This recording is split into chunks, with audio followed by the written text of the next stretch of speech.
Des roses, des millions de roses. Dans cette pépinière à 1 heure de Nairobi, plus de 40 variétés de roses sont produites. Des formes, des odeurs, des couleurs différentes. Celle-ci est prête à être cueillie. Comme elle, 130 millions de pousses cultivées ici seront exportées dans le monde entier l'année prochaine. Quand l'Europe est en récession, c'est très simple. Au lieu de mettre des fleurs dans leur maison, ils préfèrent 1 kilo de viande. C'est clair, c'est net. Alors la pépinière a dû innover pour réduire les dépenses. L'eau de pluie est réutilisée, des installations de biogaz traitent les déchets et d'autres produits chimiques moins coûteux sont à l'étude. Nous dépensions beaucoup d'argent dans les insecticides contre les araignées rouges.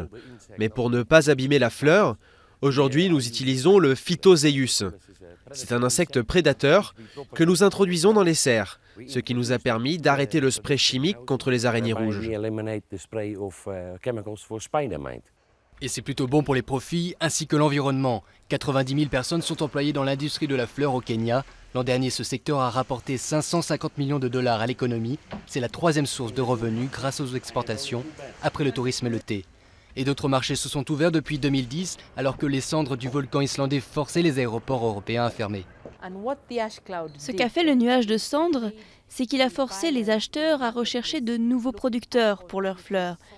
Et c'est pour cela que nos exportations vers le Japon, par exemple, ont augmenté sensiblement depuis le nuage de cendres.